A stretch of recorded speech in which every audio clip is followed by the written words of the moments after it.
ব্যক্তি জনৈক সাহাবীকে দেখলেন যে তিনি প্রত্যেক নামাজেই সূরা ইখলাস পড়েন, প্রত্যেক নামাজে সূরা ইখলাস পড়েন, মানে তাকে ইমামতির দায়িত্ব দেওয়া হয়েছে। প্রত্যেকটা রাকাতে তিনি যখন সূরা ফাতিহা শেষ করেন সূরা ইখলাস পড়েন, তারপরে অন্য কিরাত পড়েন।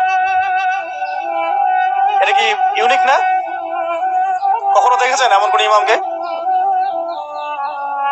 তো উনি এটা পড়েন। তো এই বিষয়টা তাকে বলা হলো যে আপনি এটা কেন করেন, আপনি এটা বন্ধ করেন, মাঝে মাঝে পড়েন, পরামর্শ দেওয়া হচ্ছে। তিনি বলছেন না, আমি বন্ধ করব।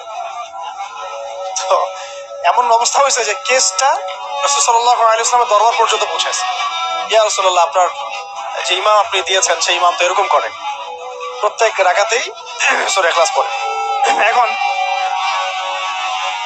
নবী সাল্লাল্লাহু আলাইহি ওয়াসাল্লাম এর কাছে যখন এই বিষয়টা আসলো, তো তিনি জিজ্ঞাসা করলেন যে সূরা ইখলাস তুমি প্রত্যেক রাকাতে কেন পড়ো? তিনি বললেন যে আমি এই সূরাটাকে ইয়া রাসূলুল্লাহ ভালোবাসি, আমি এই সূরাটাকে ভালোবাসি। তখন নবী সাল্লাল্লাহু আলাইহি ওয়াসাল্লাম বলেছিলেন যে এই সূরার প্রতি ভালোবাসা তোমাকে জান্নাতে প্রবেশ করাবে। কেন তিনি সূরাটাকে ভালোবাসতেন এটারও ব্যাখ্যায় হাদিসে আরো ব্যাখ্যা আসছে, যে বলা হচ্ছে তিনি এই সূরাটাকে ভালোবাসতেন এই কারণে যে এখানে আল্লাহ পাকের তাওহীদ আছে।